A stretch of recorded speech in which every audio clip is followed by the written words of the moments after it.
बिस्मिल्लाहिर्रहमानिर्रहीम। आज के इस वीडियो के अंदर हम ईएनटी के एनुअल पेपर को डिस्कस करने वाले हैं क्योंकि वाइवा स्टार्ट होने वाला है कल से, तो मे भी कुछ ना कुछ क्वेश्चन यहाँ से भी पूछ ले। तो इन केस अगर कुछ पूछ ले या आपके वाइवा में जनरली हेल्प करने के लिए ये वीडियो बना रहा हूँ।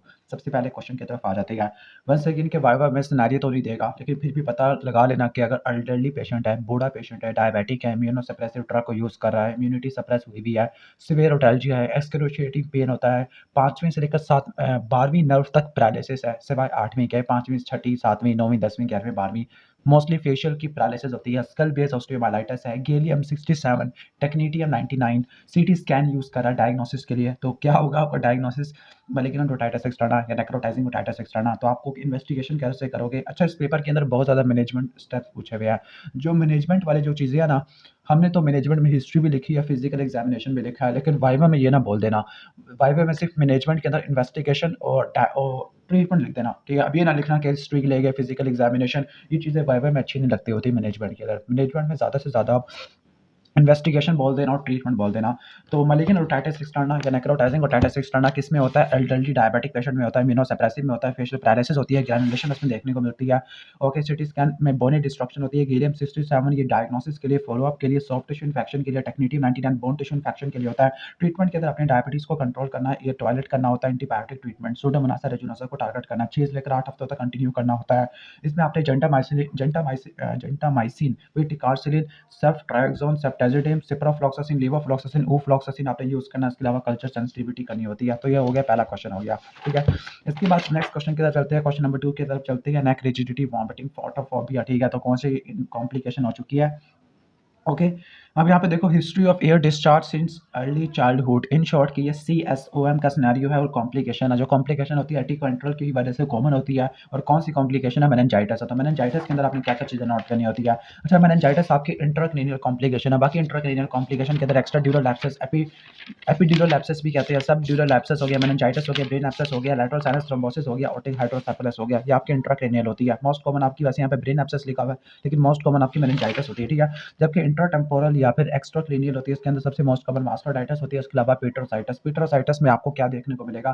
पीटरोसाइटिस में आपको ग्रैडिनिगो सिंड्रोम देखने को मिलता है, जिसके अंदर 3D होते हैं, डिप्लोपिया, डीप सीटेड पेन और डिस्चार्ज आपको देखने को मिलता है। और लास्ट में लेब्रेंथाइटिस। आगे लेब्रेंथाइटिस के डिफरेंट टाइप होते हैं, लाइक सीरियस हो गया, लोकलाइज्ड हो गया, सर्कमस्क्राइब हो गया, डिफ्यूज हो गया, डिफ्यूज सुपरेटिव हो गया। तो इनको देख लेना आप, ठीक है। तो हमारा जो मेन फोकस हो गया वो मेनिंजाइटिस वाला। तो मेनिंजाइटिस के अंदर इन्फ्लेमेशन होती है लेप्टोमेनिंजिस की, ठीक हो गया। लेप्टोमेनिंजिस में बाया और अरेक्नॉइड मैटर की इन्फ्लेमेशन देखने को मिलती है। मोस्ट कॉमन इंट्राक्रैनियल होती है, एक्यूट और क्रॉनिक दोनों के अंदर होता है। बच्चों में एक्यूट इन्फ्लेमेशन की वजह से, बड़ों के अंदर क्रॉनिक सुपरेटिव टाइटिस मीडिया की वजह से होता है।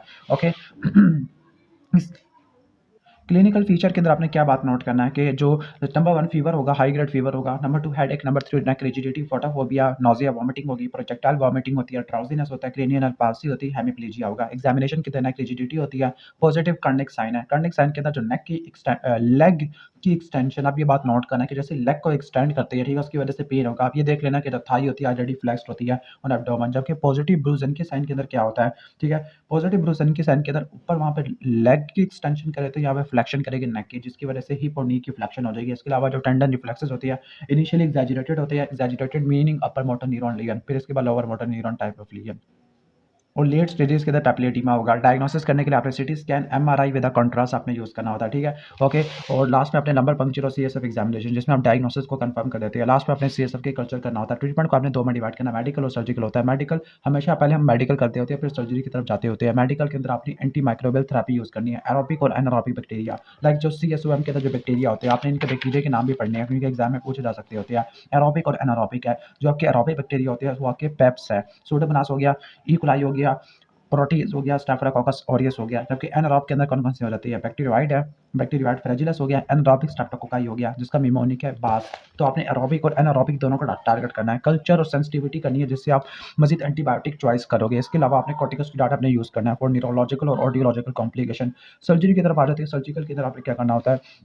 अगर meningitis acute suppurative otitis media की वजह से है तो आपने मेनिंगोटमी और कॉर्टिकल मास्टोडेक्टमी परफॉर्म करनी है। अगर meningitis chronic suppurative otitis media with cholesteatoma की वजह से है तो आपने मॉडिफाइड रेडिकल या रेडिकल मास्टोडेक्टमी करनी होती है और सर्जरी आपने फौरन करनी होती है आफ्टर द मेडिकल ट्रीटमेंट। तो ऑलमोस्ट हमारा क्वेश्चन कवर हो गया। इसके बाद नेक्स्ट क्वेश्चन की तरफ चलती होती है।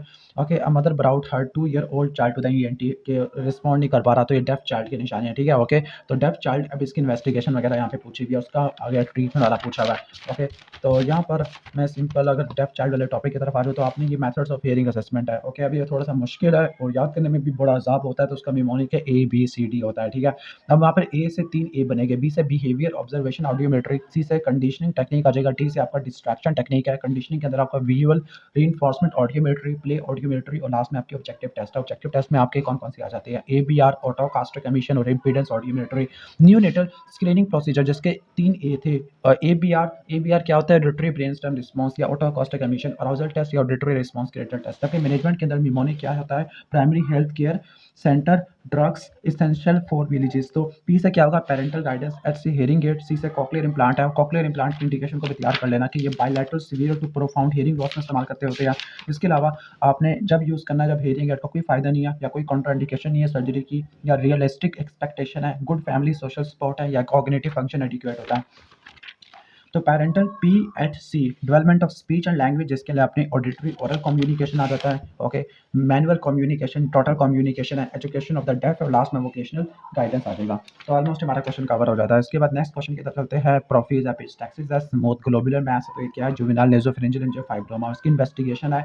जो इन्वेस्टिगेशन ऑफ चॉइस होती है वो आपकी क्या होती है, वो आपकी कॉन्ट्रास्ट इनहांस सीटी स्कैन होता है, लेकिन आपने बायोप्सी वगैरह परफॉर्म नहीं करनी होती, ठीक है। बायोप्सी इसमें कॉन्ट्राइंडिकेटेड होती है। ओके, तो इन्वेस्टिगेशन के अंदर कंट्रास्ट इनहांस सिटी स्कैन आ जाएगा, MRI, कैरोटिड एंजियोग्राफी और अरेंजमेंट फॉर ब्लड ट्रांसफ्यूजन, इन 2 से लेकर 3 यूनिट का जो CT scan with contrast enhancement. तो ये क्या होता है, इन्वेस्टिगेशन और चॉइस होता है। इसके अंदर आपको एंटीरियर बोविंग और पोस्टीरियर वाल ऑफ मैक्सिला, जिसको एंट्रल साइन या हॉर्मन मिलर साइन आपको देखने को मिलता है। MRI में क्या देखने को मिलेगा, MRI में सॉफ्ट टिश्यू एक्सटेंशन आपको देखने को मिलती है, खासतौर पर इंट्राक्रेनियली। और कैरोटिड एंजियोग्राफी के अंदर ट्यूमर का एक्सटेंट होता है, उसकी वेस्कुलरिटी होती है, फीडिंग वेसल आपको देखने को मिल सकती है। Feeding vessel mostly external carotid से आ रही होती है, इसके अलावा इंटरनल कैरोटिड से भी आ सकती होती है। क्लियर। जो इम्बोलाइजेशन होती है वो भी आपने क्या करनी होती है, ऑपरेशन के टाइम पे आपने करनी होती है। ओके, और जो रिसेक्शन ऑफ ट्यूमर है वो आपने 24 लेकर 48 घंटों के बाद नहीं करना, बल्कि 24 लेकर 48 घंटों के अंदर अंदर आपने करना होता है। जो इम्बोलाइजेशन होती है वो भी इसी टाइम पे की जाती होती है, कैरोटिड एंजियोग्राफी के टाइम पर, ताकि हम ब्लीडिंग को कम कर सकें at the time of operation. और ऑपरेशन आपने 24 से लेकर 48 घंटों के अंदर अंदर कर लेना होता है। बाकी ट्रीटमेंट की तरफ आ जाते हैं। ट्रीटमेंट में जो सर्जरी है उसकी सर्जरी जो उसकी इन्वेस्टिगेशन और चॉइस होती है, सॉरी ट्रीटमेंट और चॉइस होता है। बाकी सर्जरी का मिमोनिक होता है, टाइम लिट लेकिन कोई नहीं पूछेगा, फिर भी देख लो। ट्रांसपैरेंट इंट्राक्रैनियल अप्रोच आ जाएगा, क्लियर मैक्सिलरी स्विंग ऑपरेशन आ जाएगा। इसके अलावा एंडोस्कोपिक रिमूवल है, लैटरल राइनोटमी विद मीडियल मैक्सिलेक्टमी आ जाएगा। इसके अलावा इंट्रा टेम्पोरल फोसा अप्रोच है, इंफ्राटेम्पोरल फोसा अप्रोच, और लास्ट में ट्रांसपैरेटिंग प्लस सबलिपियल, जिसको सरदाना ऑपरेशन कहते हैं। सर्जरी के अलावा आपने रेडियोथेरेपी वगैरह भी कर सकते हो। ओके, या हार्मोनल थेरेपी भी कर सकते हो, DVD से, डाइथाइलस्टिलबस्टिरोल की वजह से, नहीं FD से, फ्लूटामाइड और डाइथाइलस्टिलबस्टिरोल। जबकि DVD वाला वो कीमोथेरेपी के लिए होता है, डोक्सोराबाइसिन, विनक्रिस्टिन, डाकार्बाजिन, ठीक है। तो ये चीज़ आपने नोट कर लेना।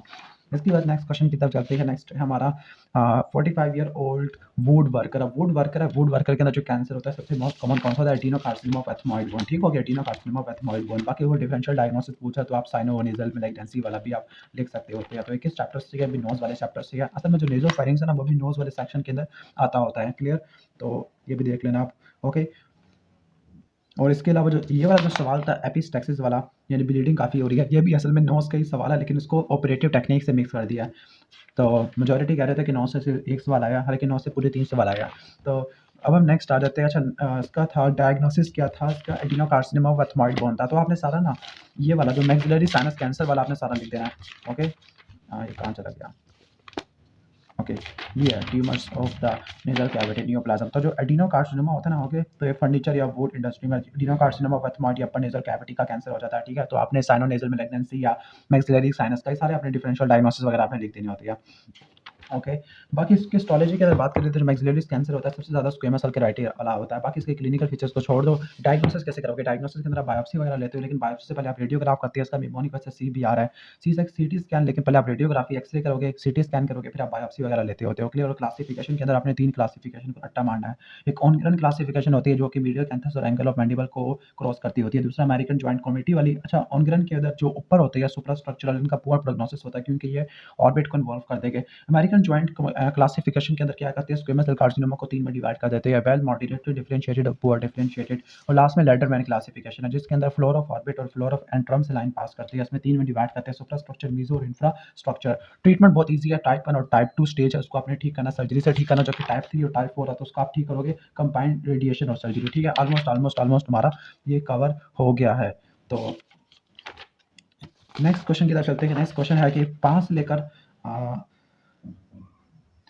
से लेकर 10 दिन के दौरान जो हैमरेज होता है ना उसको सेकेंडरी हैमरेज कहते होते हैं। ठीक है, और बाकी आपने यहाँ पर हैमरेज है ना, हैमरेज उसकी मैनेजमेंट है, मैनेजमेंट इन शॉर्ट का आपने सारी एपिस्टैक्सिस वाली मैनेजमेंट आपने लिखनी होती है। ठीक है, कि हैमरेज को कैसे मैनेज करेंगे, इंट्रावेनस एंटीबायोटिक आप ऐड करोगे।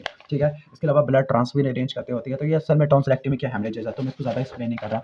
इसके बाद नेक्स्ट है कि नॉइजी ब्रीथिंग सिंस बर्थ है which increases on the crying है, और साइनोसिस भी हो गया ऑन फीडिंग। तो ये क्या हमारा लारिंजियोमैलेशिया है। लारिंजियोमैलेशिया को कैसे मैनेज करोगे, पहले आप क्या करोगे, डायरेक्ट लारिंजियोस्कोपी जिसके अंदर ओमेगा शेप एपिग्लोटिस होगा। इसके अलावा इसमें एक्सेसिव फ्लैसिडिटी होती है सुप्राग्लॉटिस स्ट्रक्चर के, जो कि सक हो जाता है इन ड्यूरिंग द रिस्पायरेशन। ठीक है, तो इसमें नोट कर लेना कि इसके अंदर और क्या क्या आपको चीज़ें देखने को मिलती है कि इसमें आपने फ्लेक्सिबल फाइबर ऑप्टिक लारिंजियोस्कोपी करते हैं तो उसके अंदर आपको ओमेगा शेप एपिग्लोटिस देखने को मिलेगा, प्रोमिनेंट अराई एपिग्लोटिक फोल्ड और फ्लोपी शेप अराई एपिग्लोटिक फोल्ड देखने को मिलता है। लाइक अगर आप देखो फ्लोपी अराई एपिग्लोटिक फोल्ड और प्रोमिनेंट एरिटेनॉइड होता है, और फ्लेक्सिबल से आप डायग्नोसिस को बनाते हैं, ट्रीटमेंट कंजर्वेटिव होता है, लेकिन सीवियर केसेस में ट्रैकियोस्टमी और सुप्राग्लोटोप्लास्टी वगैरह परफॉर्म कर सकते होते हैं।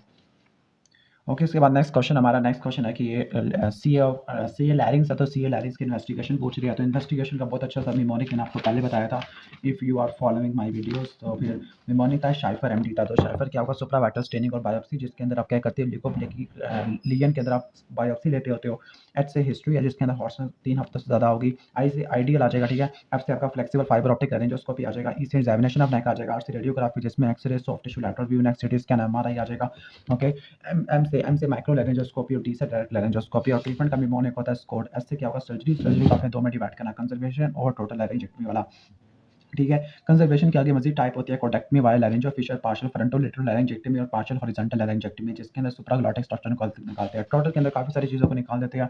टोटल वाले T3 के अंदर करते हैं, यानी टोटल में आपने टीज को रट्टा मारना है, T3 को, T4 को, थायराइड कार्टिलेज की इन्वॉल्वमेंट को, बायलैटरल रेटिनॉइड की इन्वॉल्वमेंट को, थेरेपी फेलियर को, या ट्रांसग्लोटिक कैंसर को। ठीक है, तो एस से क्या सर्जरी, सी से क्या सी से आपका कीमोथेरेपी नहीं बल्कि कंबाइंड है, सर्जरी और रेडियोथेरेपी। ठीक है, आर से रेडियोथेरेपी आ जाएगा, ई से एंडोस्कोपिक रिसेक्शन आ जाएगा, और उससे ऑर्गन प्रिजर्वेशन जो कि स्टेज 3 और स्टेज 4 में करते होते हैं। इन शॉर्ट के अगर टाइप 1 और टाइप 2 के अंदर आपका ट्यूमर है तो आपने रेडियोथेरेपी वगैरह करनी होती है। टाइप 3 और टाइप 4 के अंदर आपने रेडियोथेरेपी प्लस सर्जरी करनी होती है, फॉर एग्जांपल टोटल लारिंजेक्टमी आपने परफॉर्म करनी होती है। ठीक है, तो ये आपने नोट कर लेना। बाकी जो वोकल रिहेबिलिटेशन होती है आपका टोटल लारिंजेक्टमी, तो वो क्या क्या होती है, नंबर 1 रिटन लैंग्वेज जिसको आप पेन एंड पेपर लैंग्वेज कहते हैं। नंबर 2 एफोनिक लिप स्पीच है जिसके अंदर आप बकल कैविटी में एयर को ट्रैप करते हैं। नंबर 3 आपका इसोफेजियल स्पीच। नंबर 4 आपका आ जाएगा आर्टिफिशियल लैरिंग्स। आर्टिफिशियल लैरिंग्स के अंदर आपने 3 चीज़ें रट्टा मारनी है। नंबर 1 इलेक्ट्रो लैरिंग्स आ जाएगा, ट्रांस ओरल न्यूमैटिक डिवाइस आ जाएगा, clear, transoral pneumatic device. और इसके लास्ट में ट्रैकियोसोफेगस स्पीच जिसके अंदर 2 प्रोस्थेसिस आती है, ब्लूम सिंगर प्रोस्थेसिस और तीसरा आता है पेंजी प्रोस्थेसिस। तो ऑलमोस्ट हमारा कवर हो चुका है। इसके बाद लास्ट क्वेश्चन हमारा